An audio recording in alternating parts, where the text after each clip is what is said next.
বন্ধুগণ, ঢ্যাঁড়সের এই রেসিপিটি একবার বানিয়ে খান, ভাত, রুটি, পরোটা সবের সঙ্গে দারুণ চলে বন্ধুরা। আর এই জন্য প্রথমে আমি নিয়েছি 300 গ্রাম ঢ্যাঁড়স। ঢ্যাঁড়সটাকে আমি ধুয়ে পরিষ্কার করে মিডিয়াম সাইজ করে কেটে নিয়েছি। এবার আমি এখানে দিয়ে দিলাম হলুদের গুঁড়ো পরিমাণ মতো, আর দিয়ে দেবো এখানে আমি লঙ্কার গুঁড়ো, আর এখানে আমি 1 চামচ বেসনের ব্যবহার করব। বেসনটাকে দিয়ে দেওয়ার পর ঢ্যাঁড়সের সঙ্গে আমি পুরো উপকরণগুলোকে ভালো করে মিশিয়ে নেব।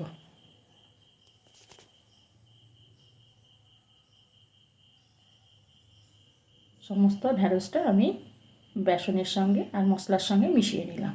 এবার একটা পেস্ট বানিয়ে নেব। তার জন্য একটা মিক্সিং জার নিয়েছি। মিক্সিং জারের মধ্যে দিয়ে দিলাম গোটা 8 রসুনের কোয়া আর 2টো কাঁচা লঙ্কা, একটু ভেঙে দিলাম।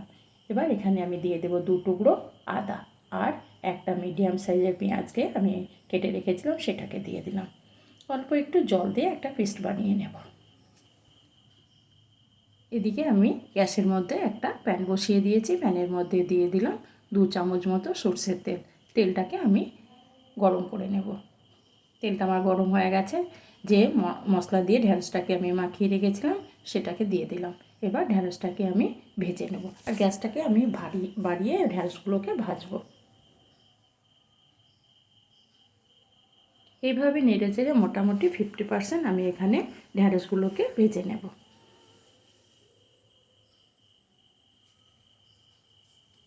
ঢ্যাঁড়সগুলো আমার 50% ভাজা হয়ে গেছে। এবার আমি এগুলোকে উঠিয়ে নেব।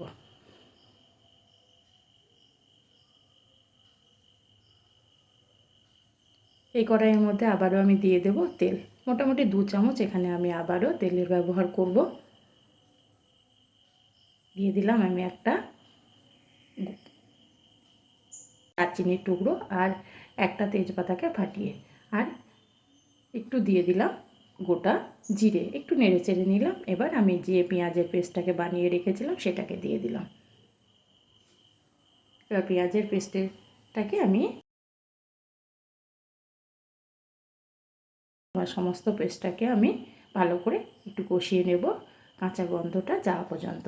আর এখানে আমি দিয়ে দেব পরিমাণ মতো হলুদের গুঁড়ো, আর দিয়ে দেব জিরে গুঁড়ো 1/2 চামচ মতো, আর একটু দিয়ে দেব 1/2 চামচ মতো দিয়ে দেব ধনে গুঁড়ো।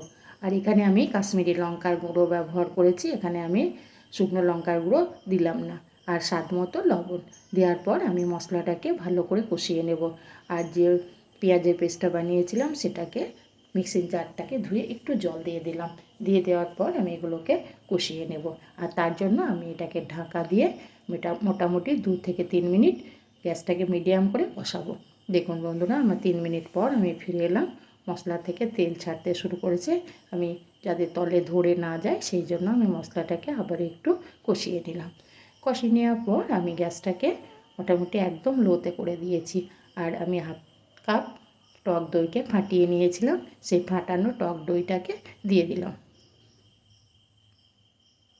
টক দইটাকে দিয়ে দেওয়ার পর মশলার সঙ্গে আবারও কিছুক্ষণ আমি টক দইটাকে কষিয়ে নেব।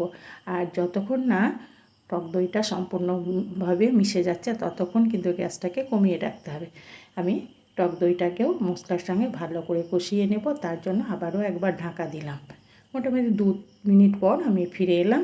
এবার আবারও একটু নেড়ে চেড়ে নেব।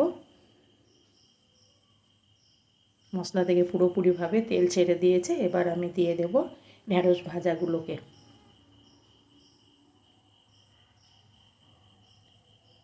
এবার আমি ঢ্যাঁড়সটাকে মশলার সঙ্গে কষিয়ে নেব।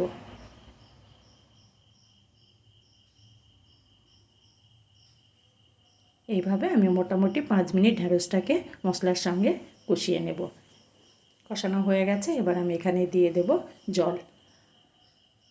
আমি 1 কাপ মতো জল দিয়ে দিলাম। এখানে আমি বেশি জলের ব্যবহার করব না, কারণ ঝোল আমি করব না, মোটামুটি একটু মাখা মাখা করব। পরোটা, লুচি, ভাতের সঙ্গে যেতে খেতে ভালো লাগে সেই জন্য 1 কাপ জলের ব্যবহার আমি এখানে করেছি।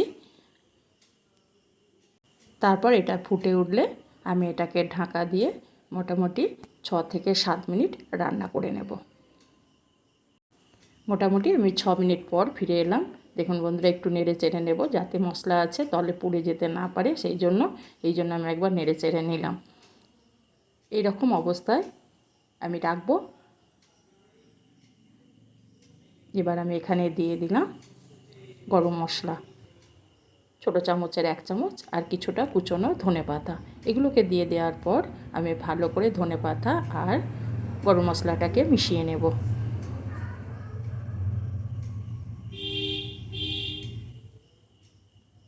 পুরোপুরি আমার মিশে গেছে। এবার আমি এখানে দিয়ে দেব মোটামুটি অল্প একটু চিনি। চিনিটা যেহেতু আমি টক দইয়ের ব্যবহার করেছি সেই জন্য আমি এখানে চিনির ব্যবহার করলাম, আপনারা এটা স্কিপ করে নিতেও পারেন। এবার এটাকে ঢাকা দিয়ে 5 মিনিট পর আমি একটা প্লেটের মধ্যে উঠিয়ে নেব। দেখুন বন্ধুরা, যেমন লোভনীয় তেমনি কিন্তু খেতে ভীষণ মজা। আপনি যাকেই খাওয়াবেন সেই কিন্তু ভীষণ নাম করবে আর বারবার বানানোর অফার আসবে। আর এইভাবে আমি সমস্ত ঢ্যাঁড়সটাকে একটা প্লেটের মধ্যে উঠিয়ে নেব। নেওয়ার পর আমি গরম গরম গরম ভাতের সঙ্গে কিংবা রুটি পরোটা যার সঙ্গেই ব্যবহার করার ইচ্ছে ব্যবহার করতে পারবেন। আমি এখন ভাতের সঙ্গে ব্যবহার করব বা